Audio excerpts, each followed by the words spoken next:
are staring at your screen on a Friday afternoon. Oh, the worst time of the week. Right. The coffee has completely worn off, and you're buried under this mountain of tasks that feel entirely robotic. Yeah, the stuff that just drained you. Exactly. I mean, you've got these disorganized meeting notes to summarize, massive spreadsheets to format, and you're trying to track down policy documents that seem to have just like vanished into the corporate ether. It is soul-crushing. It really is. And you find yourself wishing that you just had a personal assistant to handle the busy work so you could actually do the creative, strategic work you were actually hired to do. It's such a universal feeling.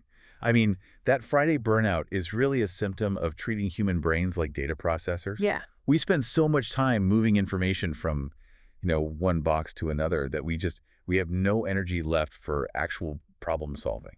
Well, today, thanks to our partners at Cortex Lab, we are going to show you how to stop moving that information yourself. I love that. We've gone through this massive stack of enterprise AI strategy guides, API manuals, and implementation playbooks from some of the leading tech firms in the world. There's a lot of reading. So much reading. But the mission for this deep dive is to extract a beginner-friendly blueprint for building your own autonomous AI agents.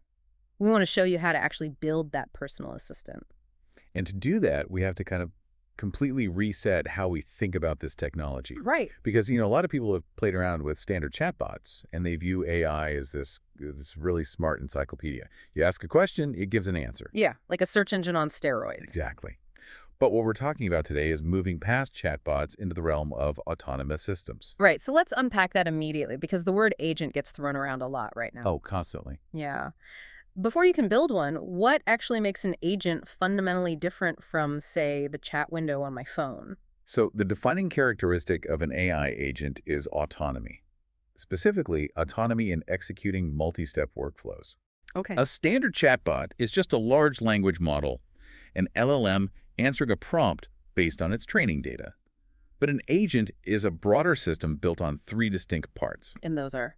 First, you have the model, which acts as the reasoning brain. Got it. Second, you have tools. These are essentially the hands of the system. Like APIs. Yeah, exactly. APIs that allow the agent to reach out and take action.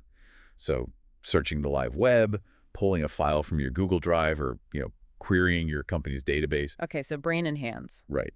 And third, you have instructions, which are the behavioral rules defining the boundaries of how it should act. So if I'm visualizing this, and tell me if this analogy works, standard software or a simple chatbot is kind of like a microwave. Okay, I'm with you. You push a button, it runs for 30 seconds, and you get a predetermined result out. It's totally binary. Yeah. But an AI agent is more like a seasoned investigator or a personal chef. Ooh, I like the investigator one. Right. It considers the context of what you're asking. It figures out what ingredients or data it needs. It gathers them using its tools. And then it course corrects if the recipe isn't working out the way it expected. A seasoned investigator is a brilliant way to frame it, because traditional rule-based software works on very rigid logic. Like, if X happens, do Y. Right. If the user clicks this button, open this window. Exactly. But an agent evaluates subtlety. It handles ambiguity. It can look at a messy situation and formulate a plan of attack. Okay. I buy the investigator analogy, but here's my immediate question. How does it actually know when the investigation is over? Ah, that's the big question. Because if it's acting autonomously, what stops it from just looping forever, endlessly searching the web or guessing at answers? Well, this is where we get into the actual mechanics of autonomy. Agents use a continuous evaluation loop. Like a while loop in programming. Exactly like a while loop. But in this context, it's driven by the model's reasoning capabilities. The model continuously evaluates the current state of its workflow against the initial goal you gave it. Behind the scenes, it's essentially having a private conversation with itself. Wait, it talks to itself? Yeah. It generates a hidden thought process. Yeah. It thinks, okay, here is what I was asked to do. Here is the data I have gathered so far using my tools. Is this enough to solve the user's problem? So it's actively grading its own homework before it hands it in. Yes, exactly. It decides, I need to use another tool to gather more information, or I have everything I need to synthesize the final answer. It recognizes when a goal is met. That's wild. It is.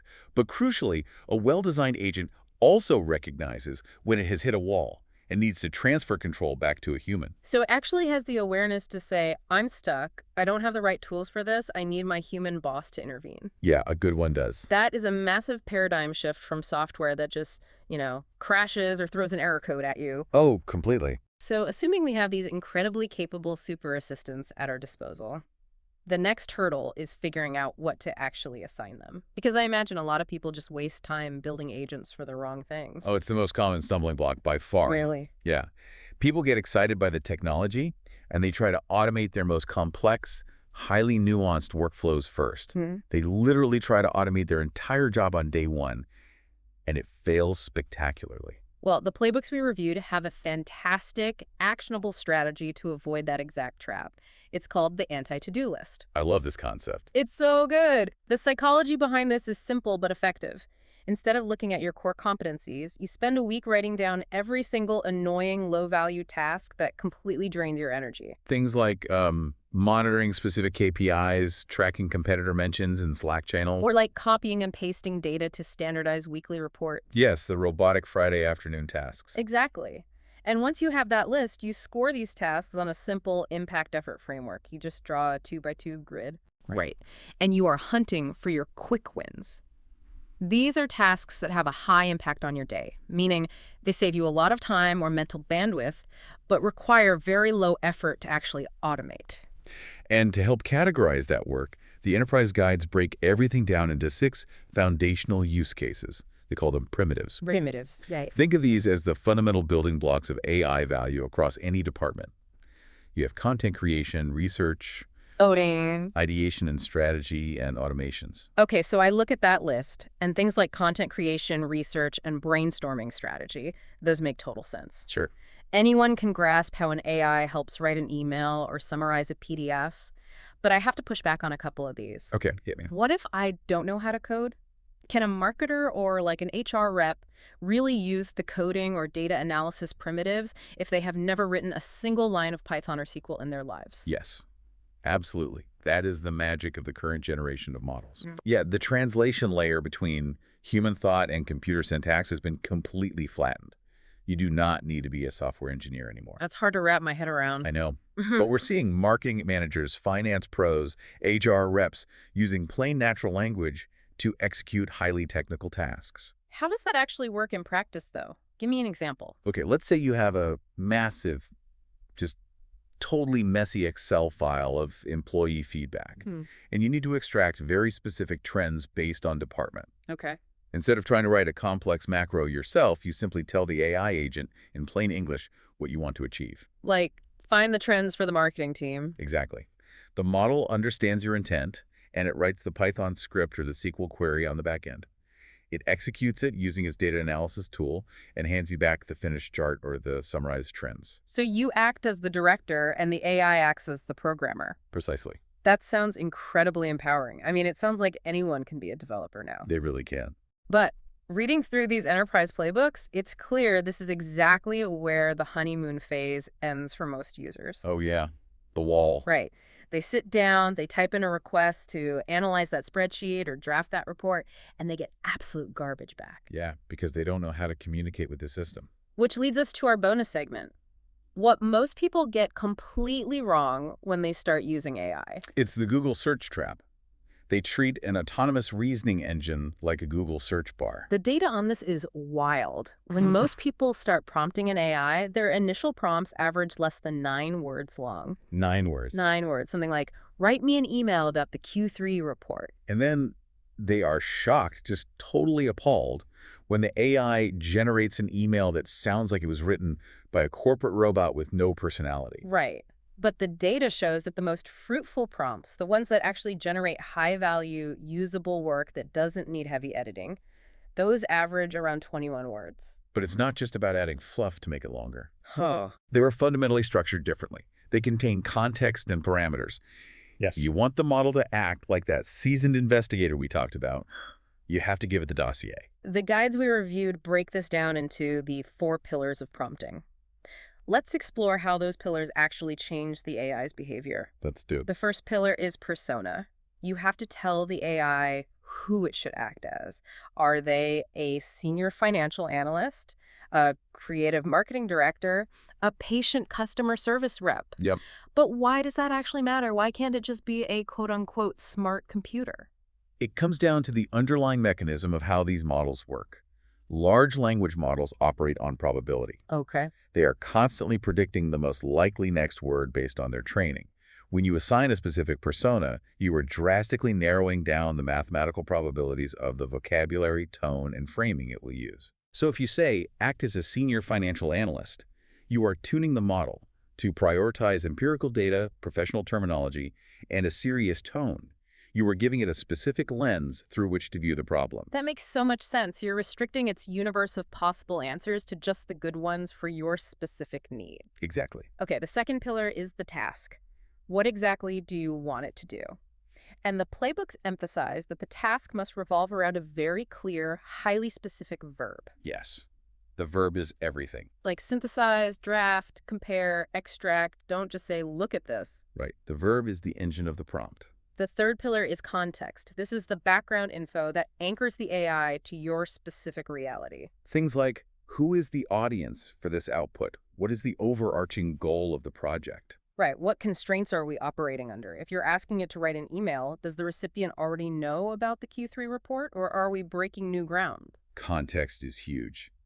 And finally, the fourth pillar is format. How should the output actually look physically, right? Yeah. Do you want a 3-paragraph email? A bulleted list? A table with 3 specific columns? So persona, task, context, format. If you construct your instructions using those 4 pillars, you escape the 9-word trap. But getting the prompting right is really only half the battle. True. When you start actually building out the architecture of an agent, giving it tools and autonomy, there are technical pitfalls that trip up even experienced developers. And one that stood out to me as incredibly counterintuitive is what the guides call premature optimization. Oh, this happens all the time. It seems like a lot of business leaders try to save money right out of the gate by using the smallest, cheapest model available to run their agents. It is a very common instinct. I mean, you want to keep costs down, right? Right. But it is a critical mistake in the experimental phase. Why is that? If the small model can do the job, shouldn't we use it? Because if you start with a small model and your agent fails to complete the workflow, you have a massive blind spot. You don't know if your prompt was poorly written, if your tools were broken, or if the model just simply wasn't intelligent enough to handle the reasoning required. Oh, I see. You're trying to debug too many variables at once. Exactly. The enterprise best practice is to start with the most capable, most intelligent, and yes, most expensive model available. Right. You use that giant brain to establish a performance baseline. You prove that the workflow is actually possible and that your instructions are clear. And then? Once you have a successful prototype that consistently hits your goals, then you optimize for cost. You swap in a smaller, faster model to see if it can maintain that acceptable result for the repetitive execution. I love that. You build the complex strategy with the seasoned executive, and once the process is ironed out, you hand the instruction manual to the intern. That's a great way to put it. Now, another pitfall the guys warn against is overloading your agent with too many tools. Yeah, this is a fascinating behavioral quirk of AI. Right. If you give an agent 15 different tools, and several of them do slightly similar things. For example, if you have one tool called Search Internal Docs, another called Search HR Docs, and a third called Search Policy Docs, the reasoning engine gets confused. It struggles to pick the right one. Exactly. It's like giving someone a Phillips head screwdriver, a flathead, and a power drill and asking them to open a paint can. They might just grab the wrong one. They absolutely will. So the solution is to give tools highly descriptive, distinct names and parameters. Or better yet, to divide the workflow across multiple specialized agents rather than trying to build one godlike assistant. Which is the entire basis of advanced architecture, which we will get to. We will. But first, I want to ground this. If you avoid these pitfalls, if you master the 4 pillars of prompting, and you scope your tools correctly, what kind of real-world results are companies actually seeing? It's impressive. We have 2 incredibly detailed case studies from the sources that prove this isn't just theory. The scale of what these companies are achieving is just staggering. Let's look at Klarna, the global payments network. Yeah. They recognize that customer service was a massive friction point, both in terms of cost and customer satisfaction. So they introduced an AI assistant to handle those chats. The numbers they reported are wild. Within a few months, this single agent infrastructure took over 2/3 of all their customer service chats. 2/3. It was doing the equivalent work of hundreds of human agents. But the metric that matters most is resolution time.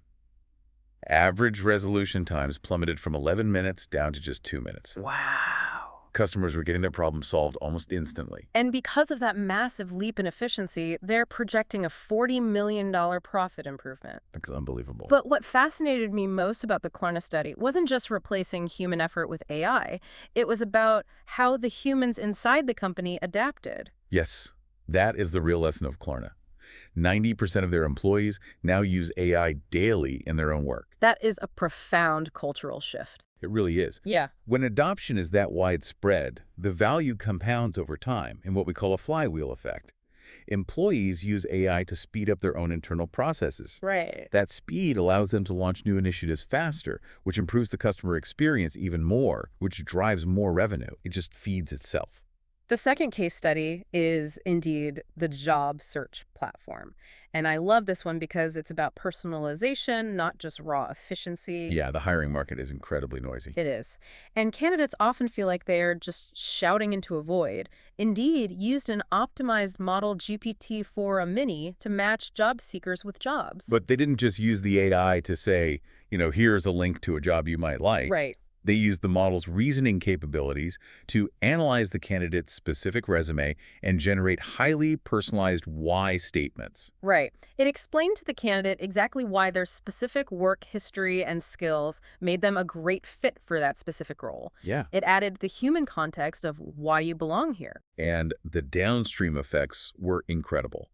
A 20% increase in job applications started by candidates who received those personalized notes. That's huge. And even more importantly, a 13% uplift in actual downstream hiring success. Wow. Employers were hiring these candidates more often because the AI helped surface the perfect match with context. And here is where we need to explain a technical detail because it ties back to that premature optimization pitfall we just talked about. Yep. They achieved this by fine-tuning a smaller model, which allowed them to use 60% fewer tokens. We should clarify what a token is because it dictates the entire economy of AI. Yeah, a token is essentially the fundamental unit of data and AI processes. Yeah. Think of them as the puzzle pieces of words. Correct. A short word might be 1 token, a long word might be 2 or 3. Every time you send a prompt, you pay for the tokens going in. And every time the AI generates a response, you pay for the tokens coming out. So by fine-tuning that smaller model to be hyper-efficient at this one specific task of writing why statements, they drastically reduce the number of tokens required to process the data. Exactly. Dropping their compute costs massively while operating at a global scale. They figured out the high-value workflow first, proved it worked, and then optimized the engine to run efficiently. Spot on. Okay, so a listener hears about Klarna and Indeed, and they are ready to build. But these massive companies didn't just plug an LLM into their database and cross their fingers. Definitely not. They built robust, secure architectures. As you start chaining multiple tasks together, how do these agents actually coordinate? So the guides detail 2 primary orchestration patterns for complex workflows. You have the manager pattern and the decentralized pattern. Let's explore the manager pattern first. The manager pattern is highly structured. You have one central, highly capable agent acting as the boss. Okay. It holds the conversation with the user, understands the overall goal, and then it delegates specific subtasks to smaller, specialized worker agents. Makes sense. The worker agents do their small part, hand the result back to the manager, and the manager synthesizes the final answer. It maintains total control. So it's a clear hierarchy, boss and employees. So how does the decentralized pattern differ? In the decentralized pattern, the agents act as autonomous peers. There isn't a central manager constantly checking their work. Okay. Instead, one agent handles a part of the workflow and then fully hands off control along with the entire memory of the conversation directly to the next specialized agent. Okay, so the decentralized pattern is essentially a relay race. Exactly. Agent A, let's say a research agent, gathers all the data on a competitor. It finishes its leg of the race and passes the baton, which is the conversation history and the data, directly to Agent B, the drafting agent. Right. Agent B writes the report and passes the baton to Agent C, the email agent, who sends it to the boss. That is a perfect visualization. It's incredibly efficient for linear workflows that need distinct, specialized steps. But Whenever we talk about autonomous agents passing batons, accessing databases, and sending emails, my immediate thought is, wait, is this safe? The FAQ section of these guides is basically entirely about that. Right, because I'm handing over my company's financial data to this decentralized relay race. Yeah. The number one concern has to be data privacy. Where is my data going? Is it training the public models? It's the most common fear, but if you are using enterprise-grade platforms, your data is secure. Okay. The bedrock principle of enterprise AI is that your data remains yours. It is encrypted in transit and at rest, typically adhering to strict compliance standards like SOC 2 Type 2. And for anyone outside of IT, SOC 2 basically means bank-level security. It's an independent audit proving the system has secure tunnels and locked doors. Exactly. And most importantly, enterprise contracts explicitly state that your private corporate data is never used by the provider to train or improve their general public models. Okay, so data privacy is locked down.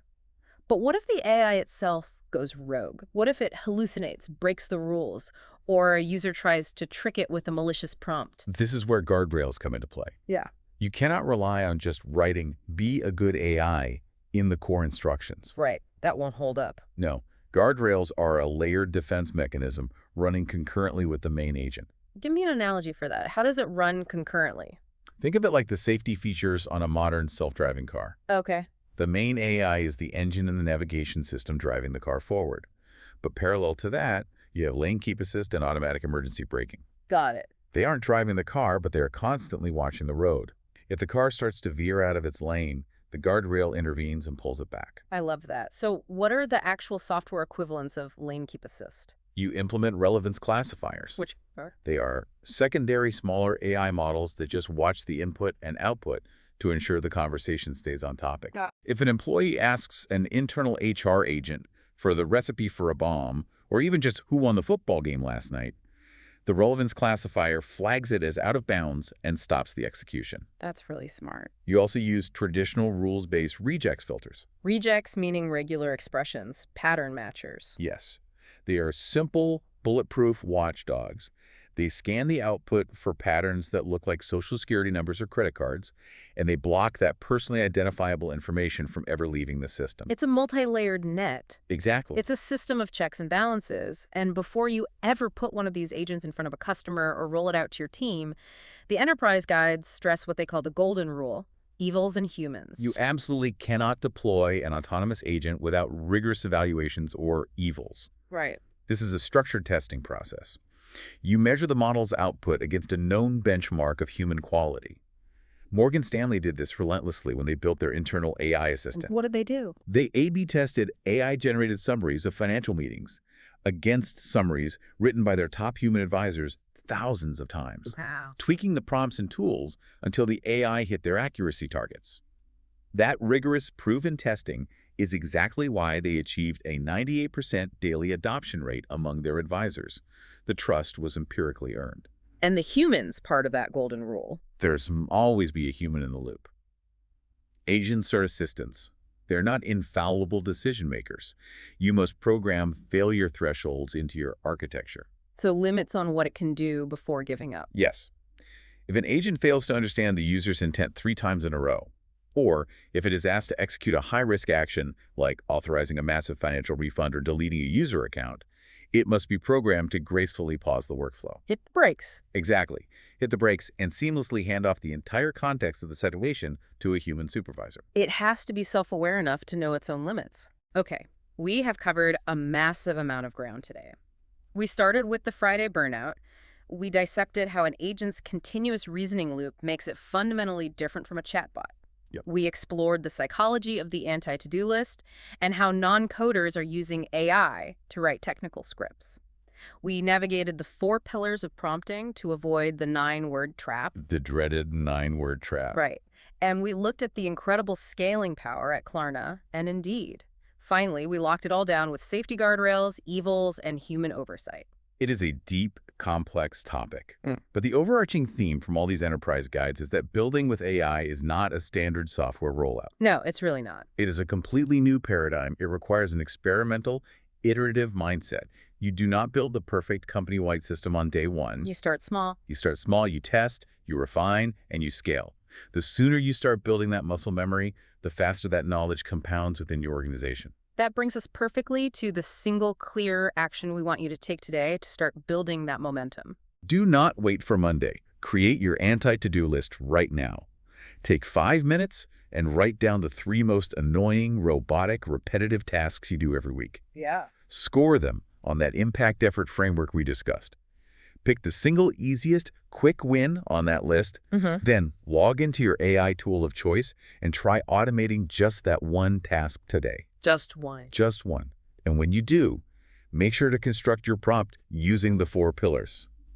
Give it to persona, a clear task, the context, and the format. Start with that quick win. Prove to yourself that the technology actually works. Exactly. And as we wrap up this deep dive brought to you by our friends at Cortex Lab, I want to leave you with a final, somewhat mind-bending thought to mull over. Oh, we're ready. We talked about that decentralized agent pattern where AI systems seamlessly hand off complex workflows to one another, like runners in a relay race. Right. As we perfect these architectures and lower token costs, we are rapidly approaching a future where entire departments, customer service, initial data analysis, routine software QA, might run as continuous autonomous networks of specialized agents.